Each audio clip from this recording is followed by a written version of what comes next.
शाह र केपी ओलीमा चाहिँ किन बालन शाहलाई चाहिँ रोज्नुभयो हजुरले? बालन शाह भनेको अब अहिलेको युवा हो चाहिँ पुरा बहुमत चाहियो बाजी गएर आउनु। म त रुखको मान्छे हो काङ्ग्रेस। म केपी ओलीलाई भोट हाल्छु किनकि मैले देश जलाउने होइन देश बचाउनेलाई भोट हाल्ने हो।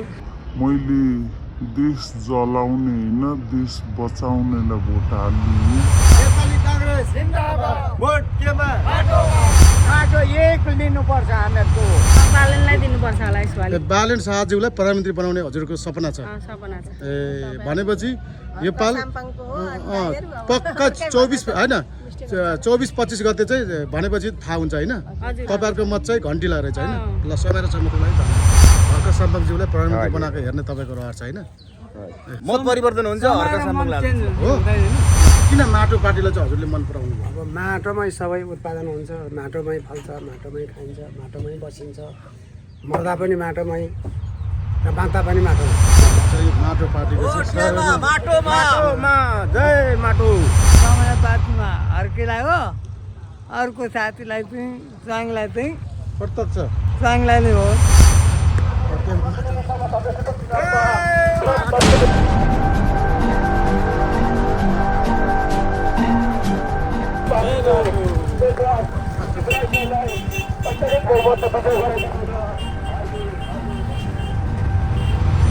हामीले पहिला धेरैवटा पार्टीलाई नमस्ते गऱ्यौँ तर यसपालि चाहिँ नयाँ पार्टीमा पनि यो माटोमा चाहिँ अगाडि बढौँ भन्ने सोच मेरो पनि छ र सबैले त्यही गर्नुपर्छ भन्ने मेरो सल्लाह आउँछ।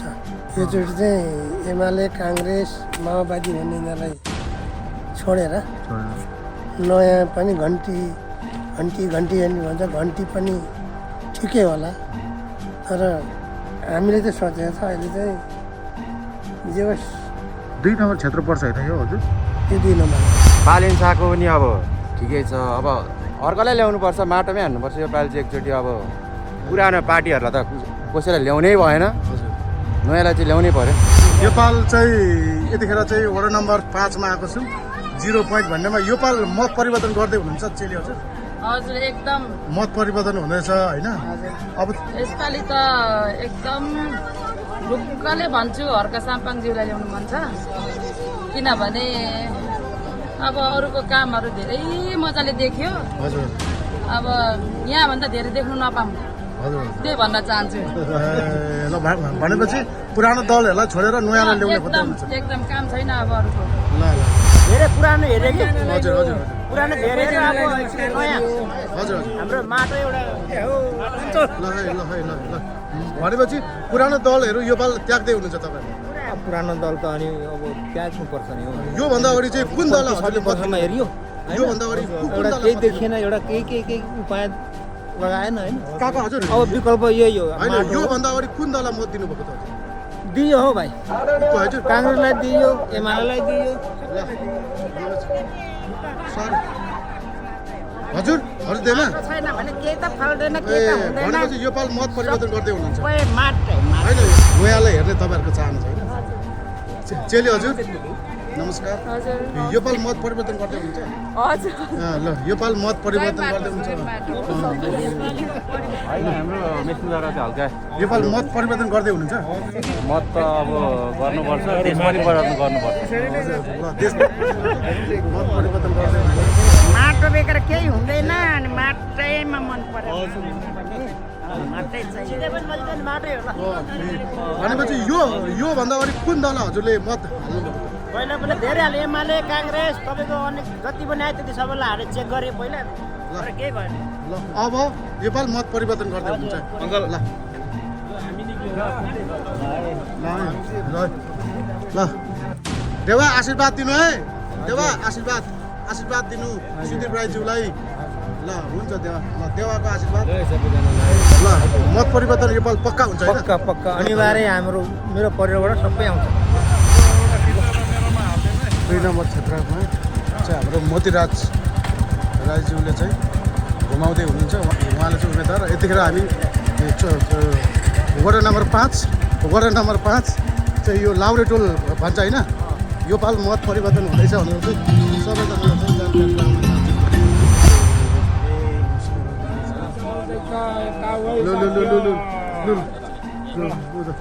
भाग्यमानी हुनु पुरा जितेर यहाँबाट चाहिँ पुरा बहुमत चाहियो बाजी गएर आउनु। म त रुखको मान्छे हो, काङ्ग्रेस नेपाली।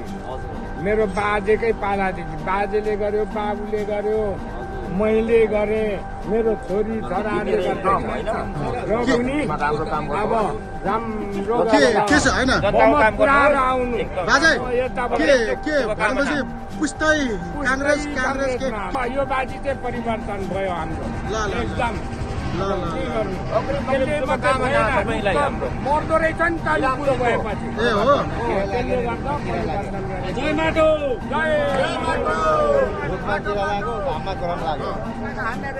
माटो एक लिनुपर्छ हामीहरूको।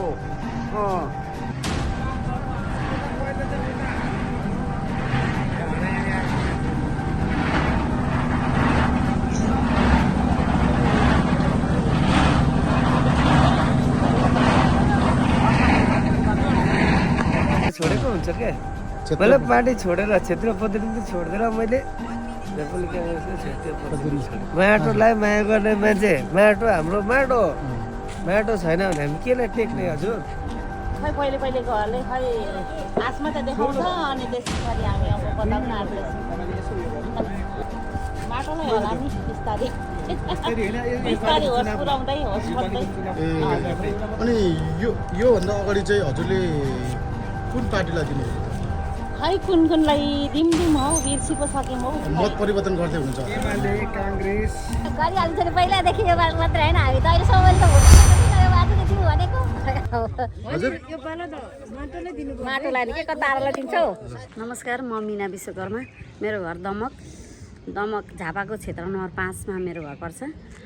5 नम्बर क्षेत्रमा 2 जना प्रभावशाली नेताहरूको चाहिँ चुनावी माहौल तातेको छ र मेरो क्षेत्र भएको कारणले मैले पहिलादेखि नै अब भोट हालिराखेको। म केपी ओलीलाई भोट हाल्छु, किनकि मैले देश जलाउने होइन देश बचाउनेलाई भोट हाल्ने हो र सबैजनाले देश बचाउनेलाई नै भोट हाल्नु होला। किनभने यदि बालेनले जित्यो भनेदेखि एउटा क्षेत्र मात्रै जित्ने हो, तर केपी ओलीलाई जिताइयो भनेदेखि देशले जित्नेछ र अन्तर्राष्ट्रिय जित हुनेछ भन्ने मेरो सोचाइ छ।